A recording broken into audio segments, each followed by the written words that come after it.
itu juga ekstrim. Karena apa? Dia menegasikan hal yang belum jelas. Itu yang pertama. Dan yang kedua, simplistik sekali, reduksionis.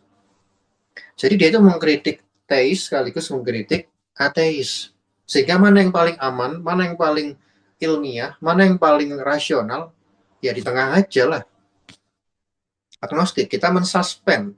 Kita nggak tahu, luar biasa nggak tahu. Kita harus rendah hati di hadapan semesta yang luar biasa ini.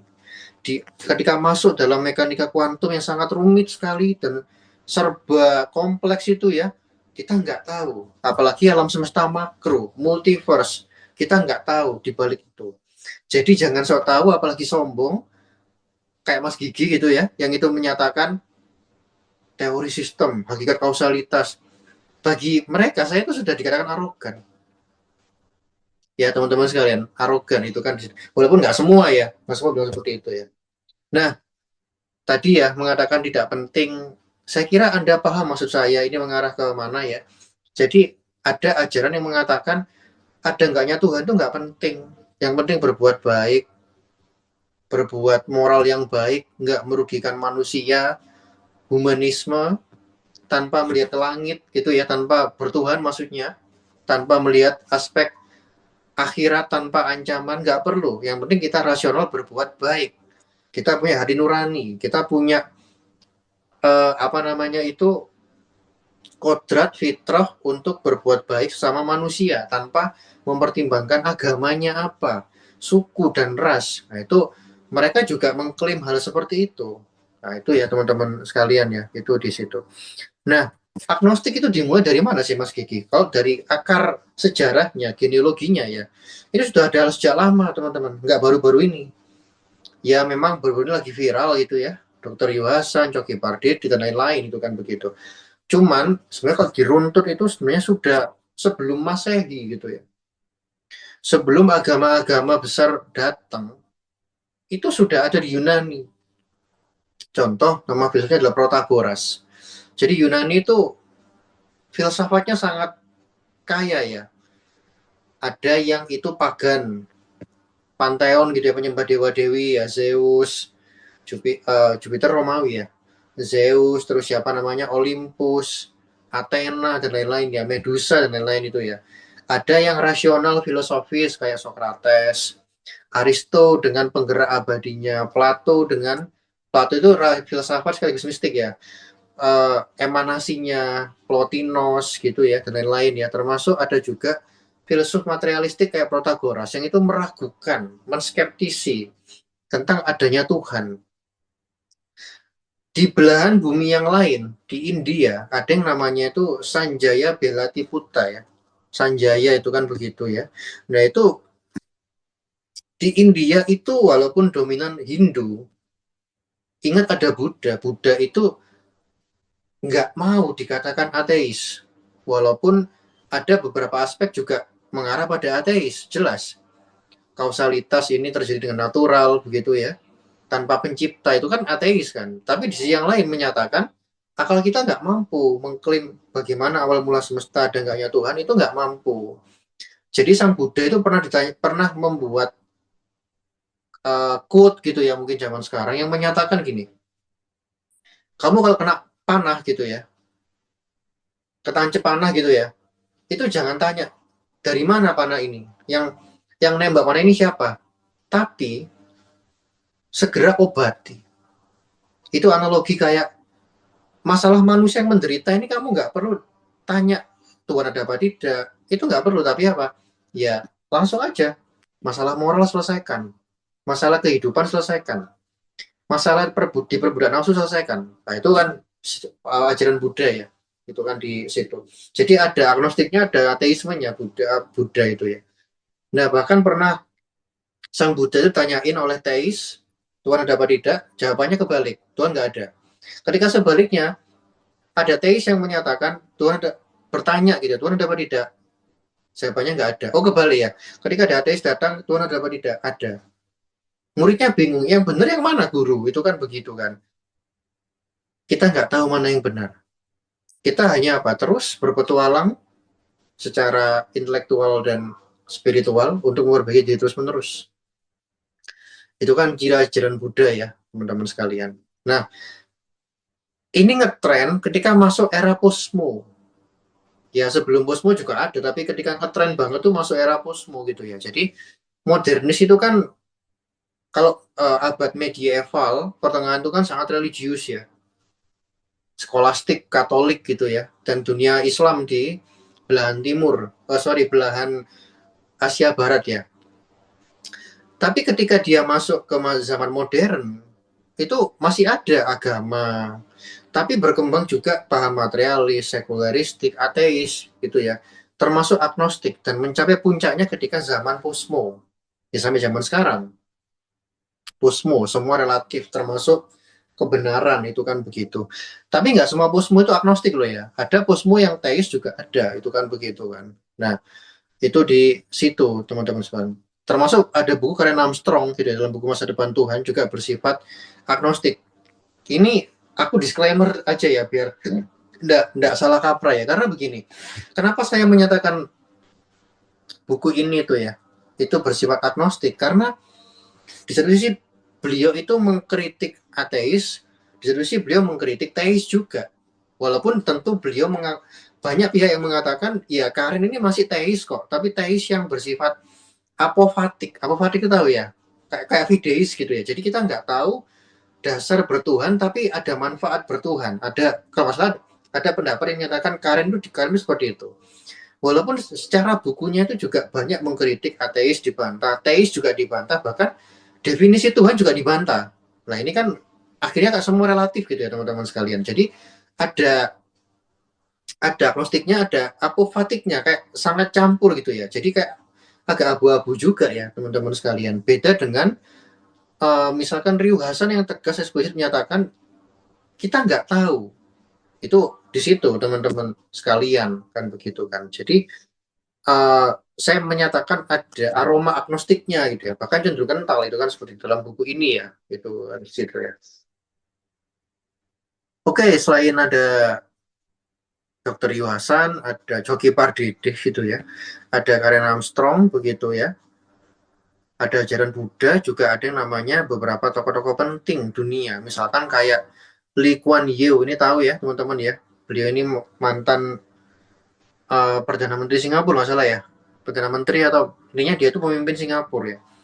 Yang sukses membawa Singapura dari negara yang mohon maaf yang miskin begitu ya, bisa dari Malaysia menjadi negara yang super luar biasa, walaupun nggak besar tuh Singapura itu, tapi luar biasa majunya, luar biasa tertibnya, disiplinnya, itu kan begitu. Ternyata beliau itu seorang agnostik begitu ya. Darwin itu mantan Kristen loh, kalau nggak Protestan Katolik ya saya lupa.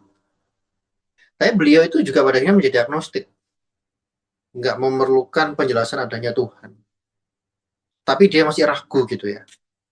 Leonardo DiCaprio ini pasti tahu semua ya teman-teman, kalau nonton film Titanic dan film-film yang lain itu kan tentu kenal Leonardo DiCaprio, itu kan begitu. Jadi mereka itu berargumen ragu akan adanya Tuhan. Dibilang ateis juga tidak bisa begitu ya. Sekaligus beliau mengatakan lah nggak penting, yang penting baik sama manusia. Itu kan begitu. Yang penting tidak merusak, yang penting tertib bayar pajak, tertib ikut membangun negara begitu ya, relatif gitu kan, silahkan Anda percaya nggak percaya juga terserah, itu kan begitu kan. Jadi keyakinan masing-masing, jadi ada nuansa relativismenya yang cukup kental ya teman-teman sekalian.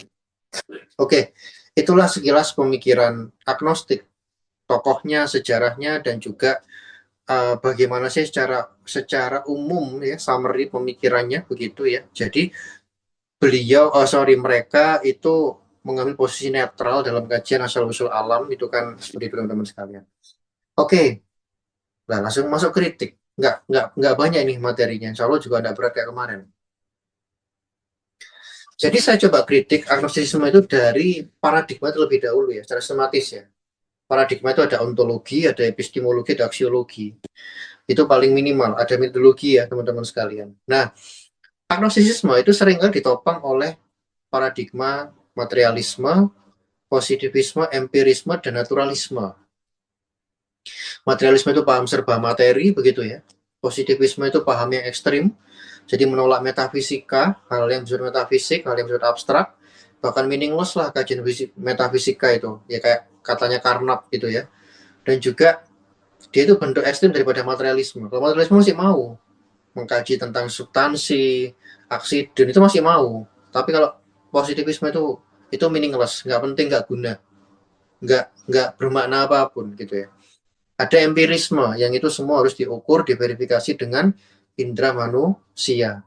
Berpuncak menjadi naturalisme. Naturalisme itu nggak jadi ateis, tapi jadi agnostik juga. Nah, di sini problemnya. Kenapa saya kritik secara basic paradigmatik? Mereka itu agnostik, yang itu menggunakan paradigma positivisme, materialisme, dan empirisme. Itu sebenarnya lemah dan kontradiktif, teman-teman sekalian. Itu di situ ya. Mengapa demikian? Karena bagaimanapun, materialisme, positivisme, empirisme, dan naturalisme itu ujungnya menjadi ateis harusnya. Kenapa? Karena mereka menganggap yang ada hanya materi, energi, ruang, dan waktu. Dan di dalamnya selesai masalah. Itu kan begitu. Harus bisa diverifikasi, difalsifikasi secara ketat. Itu kan gitu ya teman-teman sekalian ya. Harus bisa diindra, misalkan demikian, di dalam ruang dan waktu. Nah, kalau begitu otomatis dia sudah menutup kemungkinan adanya imaterial atau hal yang bersifat goib atau hal yang bersifat supranatural atau yang bersifat spiritual, teman-teman sekalian. Artinya apa? Sebenarnya kalau dia agnostik itu mengambil paradigma materialisme dan kawan-kawan itu nggak cocok. Karena apa? Mereka meragukan tapi mengambil posisi fundamental yang itu meniadakan. Ingat beda ya.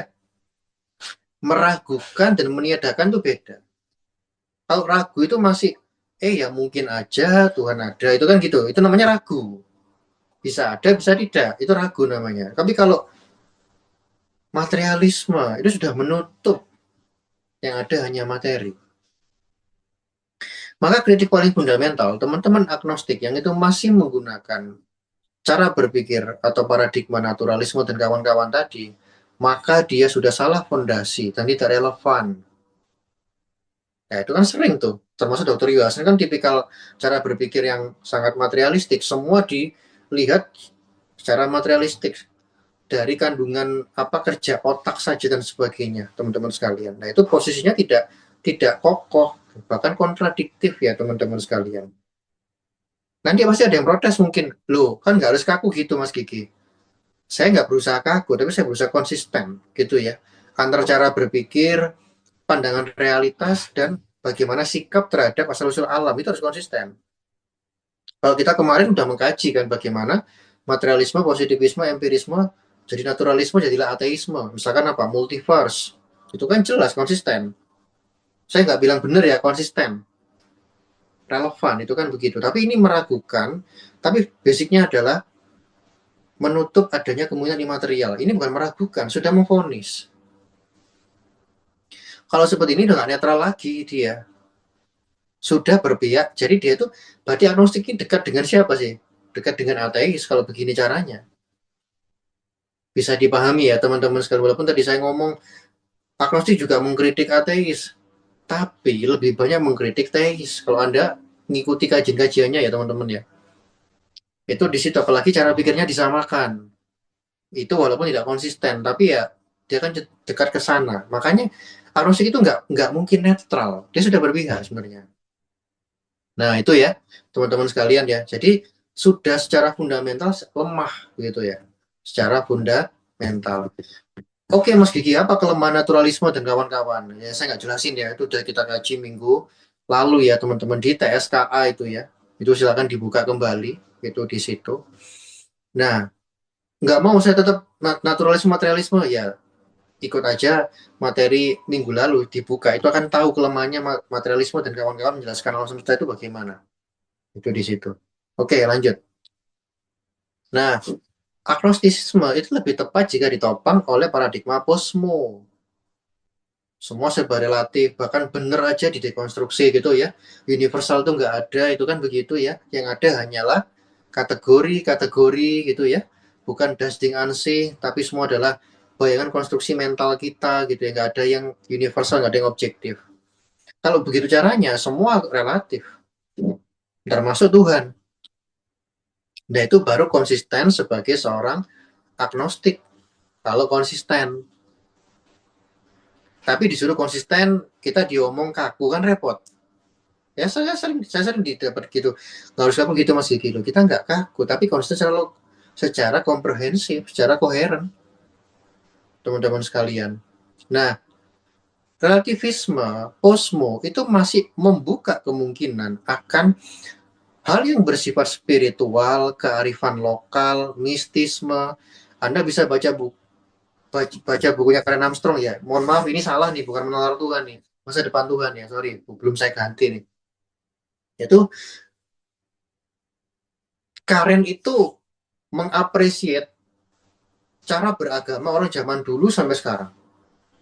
Ya semua serba relatif memang. Itu kalau konsisten ya kayak begitu cara mikirnya. Atau skeptisisme misalkan gitu ya. Dia meragukan semua, atau solipsisme yang menyatakan benar itu hanya persepsi masing-masing ya, plus nominalisme sudah sempurna itu bisa jadi agnostik ya teman-teman sekalian. Lo kok bawa-bawa namakan Mas Kiki?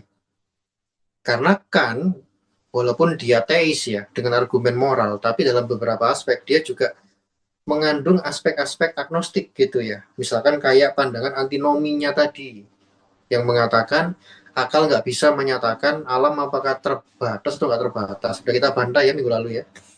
Juga kita nggak bisa akal kita itu menjangkau kemutlakan karena semua itu dikonstruksi oleh akal pikiran. Jadi semua serba relatif bagikan itu, teman-teman sekalian. Kalau konsisten, apa efek negatifnya? Pandangan moralnya dia kan juga juga akan relatif kalau konsisten. Karena pandangan moralnya kan berdasarkan apa? Ketuhanan. Ketuhanan berdasarkan apa? Ontologinya dia. Itu kan begitu ya. Walaupun beliau itu mendekonstruksi argumen kosmologi, trilogi, dan ontologi, tapi beliau nggak membangun argumen baru, bahkan beliau lari kepada argumen moral itu kan begitu. Kalau begitu moralnya juga relatif kalau begitu. Dan nggak berpijak pada tadi kajian yang fundamental, asal-usul alam, dilewati doang, tapi nggak direkonstruksi. Itu lemahnya pemikiran kan itu di situ ya. Ya tanpa saya merasa hormat ya, beliau beliau besar, pengaruhnya besar, tapi argumennya pemikirannya sangat ringkih ya teman-teman sekalian, itu di situ. Oke, termasuk mengkaji ini gitu ya. Loh Mas, argumen adanya Tuhan kan lemah semua gitu ya. Oke, dalam beberapa aspek saya sependapat dengan agnostik ya, dalam arti ini ya, saya juga mendekonstruksi argumen kontingensi, saya dekonstruksi ya. Masih ingat ya teman-teman ya? Argumen kalam, argumen teleologi itu saya kritik semua gitu kan. Cuman yang membedakan saya dengan agnostik adalah mereka itu setelah mendekonstruksi dibiarin. Jadi habis ngancurin rumah gitu dibiarin, selesai. Kalau saya enggak, habis dekonstruksi, saya bangun yang baru. Paradigmanya maupun teorinya. Harusnya seperti itu. Ya teman-teman sekalian ya, kalau nggak puas nggak apa-apa, tapi ya Anda harus bangun dong. Jangan cuma mendekonstruksi, itu kan begitu. Karena apa? Tidak ada jalan tengah. Karena keduanya saling bertentangan antara teis maupun ateis. Mana yang benar di tengah? Wah ini kan gak nyambung, itu kan begitu ya. Kan realitas realitas itu mutlak ya satu ya. Misalkan apakah semesta terbatas? Jawabannya iya dan tidak doang. Bukan nggak tahu. Atau dua-duanya benar kan nggak mungkin. Kan lucu ya kalau misalkan semesta itu ya terbatas ya nggak terbatas. Semesta itu random sekaligus kebetulan sekaligus terencana. Berarti kalau kalau gitu sekalian aja Tuhan Tuhan itu ada sekaligus tidak, itu kan ya tambah absurd kalau begitu. Maka harus salah satu yang benar. Dan kita sudah buktikan kemarin ya teman-teman sekalian. Jadi dekonstruksi tidak apa-apa, silakan. Saya juga melakukan itu ya teman-teman sekalian. Tapi lakukanlah rekonstruksi. Itu gitu ya teman-teman sekalian ya. Saya dalam beberapa thanks to teman-teman agnostik karena mereka dengan itu menunjukkan apa kelemahan argumen adanya Tuhan. Itu kita harus sampai positif ya. Jangan oh agnostik, oh kita serang dia. Kalau ada yang benar ambil. Kita juga harus evaluasi diri teman-teman sekalian. Itu di situ ya. Nah ini ya juga tadi lanjutannya kelemahan-kelemahan lain tadi epistemologinya rapuh. yang menggunakan tadi relativisme gitu ya, dan juga bahkan menolak universalitas. Kalau universalitas itu dibantah, objektif dibantah, maka ya sudah, ya kita nggak bisa apa-apa gitu ya. Logikanya kan di situ, nggak ada ilmu pengetahuan, nggak bisa ngeklaim kamu benar kamu salah, nggak ada bedanya berarti kan begitu. Nah itulah pentingnya universalitas, dan memang dia sungguh-sungguh ada, gitu kan begitu kan. Konsekuensi menjadi agnostik itu adalah ketidakjelasan posisi kosmologis. Kalau di TSKD saya bisa menjelaskan ya, bagaimana keterbatasan kausalitas itu bisa menjelaskan keteraturan dan kekacauan. Di TSK saya membuktikan keteinggaan materialisme itu tidak bisa menjelaskan kausalitas keteraturan dan kekacauan. Lah sekarang agnostik itu milih yang mana? Nggak akan bisa milih jawabannya. Karena kenapa? Kalau dia milih yang terbatas, larinya ke teis. Kalau dia milih yang tidak terbatas, dia milihnya menjadi ateis. Itu repot di sini teman-teman sekalian. Loh, kita hanya mencari dan mencari, Mas Kiki.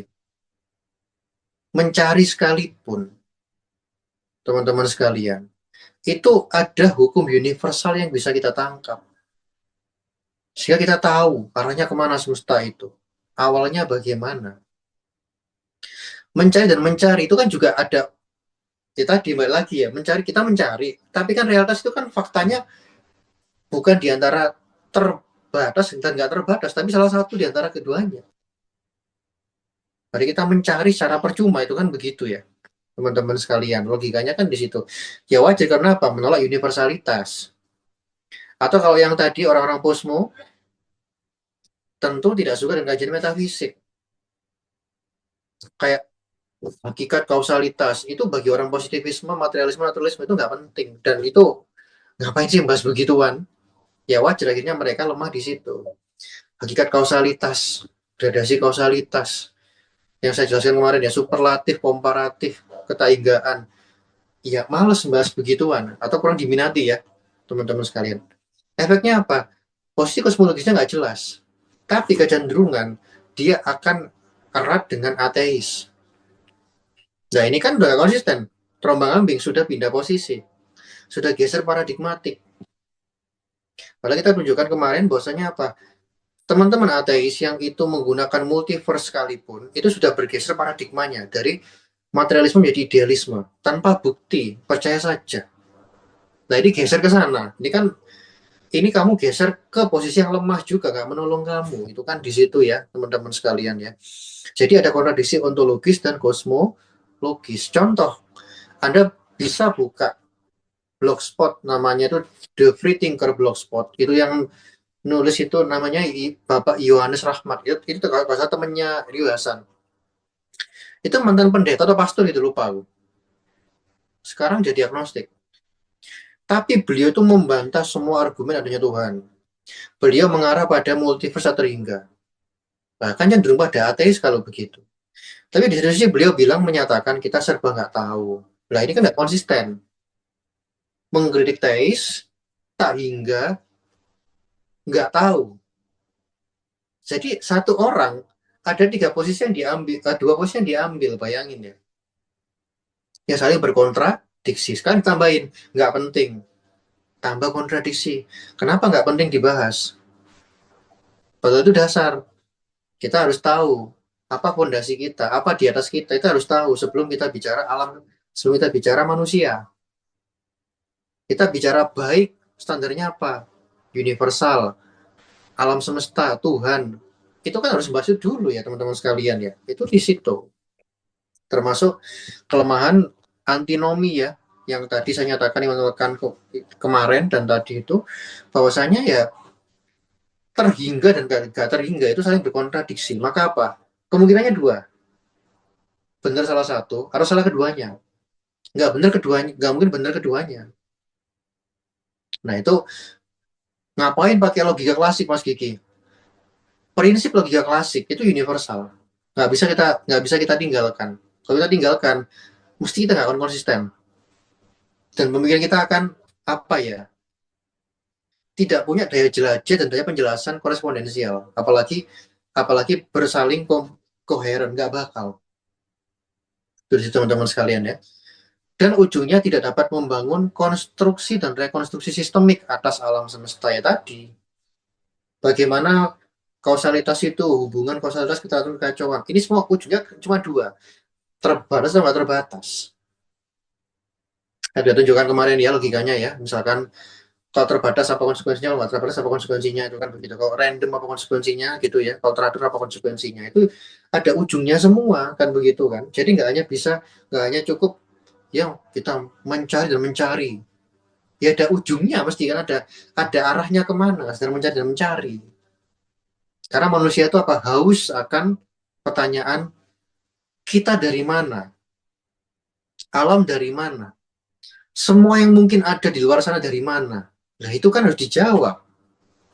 Kalau nggak dijawab namanya menghindari masalah. Disuruh bangun fondasi tapi langsung bangun tiang, bangun rumah. Nah ini nggak benar. Termasuk akhir ini mengarah kemana, akhirnya bagaimana, apakah kekal. Nah itu loh harus direkonstruksi teman-teman sekalian. Nah itu kan yang saya sampaikan 2 minggu kemarin ya, tuh di situ. Posisi yang sangat nanggung. Kenapa saya bilang nanggung? Karena tadi sebenarnya mereka itu sudah bisa mengkritik teis, sudah bisa mengkritik ateis juga sudah bisa. Tapi kok nggak terusin gitu ya? Kayak nggak selesai gitu loh. Ah kami netral, itu nggak netral. Netral itu adalah kita mulai dari nol mencari, membuang semua dasar, fondasi, dogma ajaran kita cari dari awal. Namanya netral. Kita mencari. Tapi kalau netralnya keterusan gitu ya, mencari nggak ketemu dan bakal ada cara pikir nggak bakal ketemu, nggak bisa ketemu, akal nggak nutut, itu bukan netral lagi namanya. Dan itu nggak realistis. Udah nggak netral, nggak realistis, susah ini. Dekatnya kemana? Ke ateis. Lah sudah bergeser teman-teman sekalian. Sehingga itu yang menjadi posisinya sangat terombang ambing di situ. Gitu ya. Bisa dipahami ya, gampang ya. Membantah agnostik itu jauh lebih mudah daripada membantah ateisme gitu. Ya ini bukan saya meremehkan enggak, tapi emang faktanya demikian karena posisinya seperti itu, secara epistemologinya, secara para ontologinya seperti itu, maka itu menjadi lemahnya menjadi seorang agnostik di situ, tidak netral. Bahkan yang lucu lagi kan begini, kita mensuspend pemahaman kita sampai kapan, sampai kapanpun, itu bukan mensuspend, bukan menunda. Kalau menunda itu ada akhirnya, mesti kan begitu. Sampai kapan? Namanya tunda kok.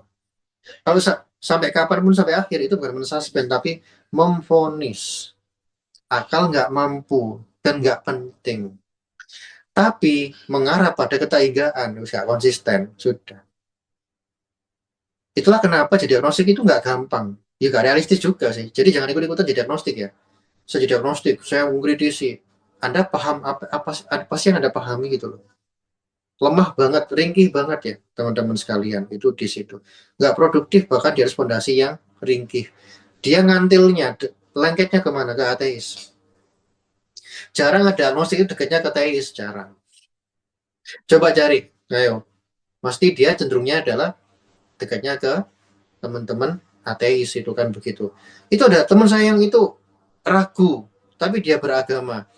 Kalau dia masih beragama bertuhan, itu bukan agnostik tapi dia dogmatis. Jadi bertuhan beragama, kenapa? Ya ikut-ikutan orang tua, tradisi, selesai. Apa argumennya? Ya udahlah, nggak usah dibuktikan. Itu namanya dogmatis, masih beragama, masih teis itu namanya. Bukan agnostik. Ya walaupun ada kemiripan ya, sama-sama nggak taunya, tapi kan posisinya beda. Itu di situ ya. Efeknya apa? Bagaimana dia menjelaskan tentang kehidupan, yang itu diklaim damai. Damai tapi pondasinya semu gitu ya, teman-teman. Nanti apa efeknya? Bisa ya, saya nggak bilang selalu bisa, berefek pada relativisme moral. Ini bahaya. Oh, yang penting nggak ganggu orang lain kok, selesai masalah. Yang penting nggak mengganggu kamu kan, nggak apa-apa. Itu kan cara pikirnya seperti itu nanti. Nggak ada pijakan yang kokoh soalnya. Semua bersifat relatif.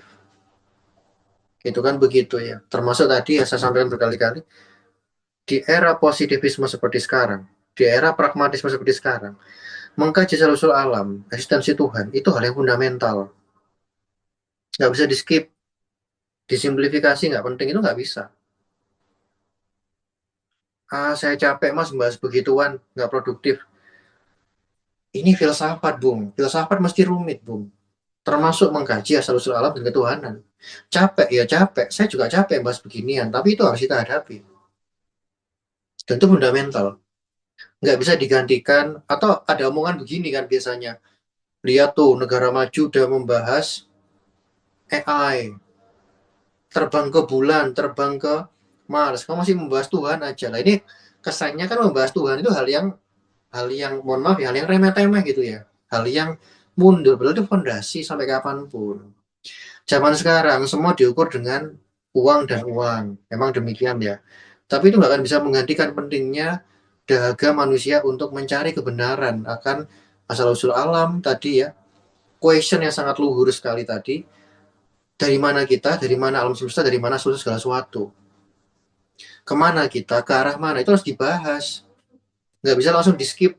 Yang penting baik, jadi orang baik. Ya baik, suka membantu, oke lah. Tapi nanti baik di sisi yang lain, nanti ada masalah mesti. Karena pijakannya ringkih tadi ya, dan relatif relatif tadi, teman-teman sekalian, itu di situ. Dan yang lucu lagi kan gini kan, ini kayak argumen Pascal ya, tapi saya bukan berarti pendukung Pascal, enggak. Oke, misalkan Tuhan itu ada beneran gimana? Ya kan nggak bisa balik tuh kita ke alam dunia. Kita ruginya bagaimana tuh? Itu kan di situ. Makanya kalau memang Tuhan itu menciptakan akal manusia nggak mampu memastikan dia ada apa tidak, sungguh Tuhan itu zolim pada kita. Dan akal ini tidak layak disyukuri dan sangat tidak layak dibanggakan, teman-teman sekalian. Kalau memang seperti itu ya, lah faktanya kan nggak demikian. Kita mampu, kita bisa kok. Itu di situ ya teman-teman. Jadi beresiko perdamaian semu, relativisme dalam etika, walaupun nggak selalu ya, tapi bisa mengarah ke sana ya. Nah itu akhirnya apa? Nggak layak kita itu menjadi agnostik. Apalagi ikut-ikutan. Lihat Rio Hasan langsung, wih keren, saya agnostik ah. Teman-teman sekalian, kritis lah dan objektif lah. Itu seperti itu ya. Kamu gitu kan. Se. Ini kok ada yang kelewat ya? Bentar. Oh, bentar nih. Termasuk Dr. Yos itu pernah bilang begini. Beliau itu pernah menyatakan ada, saya lupa angka detailnya ya, entah 12.000 sekian atau 6.000 sekian. Itu kan nama-nama Tuhan. Itu yang diskusi sama Sujiwo Tejo itu loh. Dan mana Tuhan yang benar? Lah waktu Pak Sujiwo Tejo tanya, kamu percaya Tuhan? Saya tahu Tuhan itu, ngelesnya kan gitu ya. Saya tahu Tuhan itu ada banyak. Mana yang benar? Adalah saling bertentangan. Jadi mengesankan teis itu rumit, bahkan tidak realistis, bahkan nggak benar ya. Karena apa? Banyak konsep Tuhan kita nggak tahu yang benar. Sebenarnya ini jawaban klise, bagi klise banget. Karena gini, kalau kita pengen cari tahu Tuhan yang benar itu gampang banget. Jadi Anda ikuti saja kajian kita kemarin tuh ya, yang DSKT itu, ujungnya kemana sih? Pada adanya Tuhan itu kan begitu. Tinggal kalau kalian cari tahu Tuhan yang mana, gampang aja. Cari agama yang itu konsep ketuhanannya, yang itu tadi mengarah pada kemutlakan Tuhan. Selesai. Cari agama yang seperti itu. Saya berikan standar aja ya teman-teman. Saya nggak masuk detail ke situ ya. Mana agama yang itu kan agama kan menggambarkan Tuhan masing-masing Pak Kiki. Ya memang. Tapi kan nggak semua sesuai dengan ya tadi ya kemutlakan keesaan kemutlakan tadi ya. Itu kan begitu kan. Jadi ya silakan direnungkan sendiri ya teman-teman sekalian itu. Kayak agama pagan misalkan. Apakah dia itu bisa menjelaskan kemutlakan Tuhan, dia jauh. Mistisme dewa-dewi Zeus misalkan, dia jauh, dia antroposentris, antropomorfis bahkan. Nah itu kan sebenarnya gampang aja, itu pertanyaan klise itu ya, kayak kayak kritiknya ateis itu kan, kita nggak tahu Tuhan yang mana. Ya gampang ya, Tuhan yang mutlak, yang itu menciptakan keterbatasan tadi, kausalitas, keteraturan, kekacauan, mengarah ke sana. Kalau nggak seperti itu, ya nggak usah, saran saya nggak usah diikutin. Saran saya ya, itu bukan yang benar. Wah, semakin arogan Mas Gigi ini. Saya sekali lagi nggak arogan ya, teman-teman sekalian. Tapi sekali lagi menunjukkan bagaimana struktur berpikir untuk mencari yang benar itu seperti apa. Silakan boleh diadu, boleh diuji. Seperti itu teman-teman sekalian ya. Renungan terakhir, yaitu menjadi manusia baik itu harus bermanfaat, berprestasi, maju peradaban harus. Tapi bukan sama dengan meniadakan kebutuhan kajian asal usul ketuhanan. Kayak kata guru Gembul tuh ya, kan pernah bilang, lihat tuh negara-negara maju udah membahas ini, membahas ini, membahas ini. Kita mesti debat dengan tentang Tuhan. Jadi kita nggak menolak kok perlunya maju teknologi, itu nggak menolak kita. Harus bagus kok itu. Tapi bukan sama dengan menolak kajian filsafat. Itu di situ ya. Jadi perilaku dan kehidupan manusia memerlukan fondasi worldview yang utuh, yang objektif, yang universal, bukan yang ringkih, bukan yang kontradiktif, bukan yang tidak konsisten tadi. Jadi itulah mengapa agnostik itu selemah-lemahnya posisi di antara tiga posisi ini di agnostik. Jadi teman-teman saya sarankan, jangan cuma ikut-ikutan, I'm agnostik, kenapa? Lihat Dr. Iwasan. Anda coba kritisi deh, itu kan begitu. Paradigmanya, cara mikirnya, bagaimana beliau menjelaskan alam misalkan. Coba tuh gimana tuh, bisa nggak jelasin? Kalau masih berpatok pada materialisme dan arahnya pada multiverse, ya jadi ateis harusnya, selesai masalah. Saling bertentangan. Itu perlunya kita memiliki paradigma sistem yang konsisten, yang utuh ya, yang komprehensif, itu di situ teman-teman sekalian. Oke, itulah dari saya, nggak banyak tuh materinya dan nggak susah ya. Saya kembali pada moderator, Mas Hasan, silahkan dilanjutkan pada tanya jawab, diskusi maupun kritik dan masukan. Silahkan. Begitu. Oke, Mas Hasan.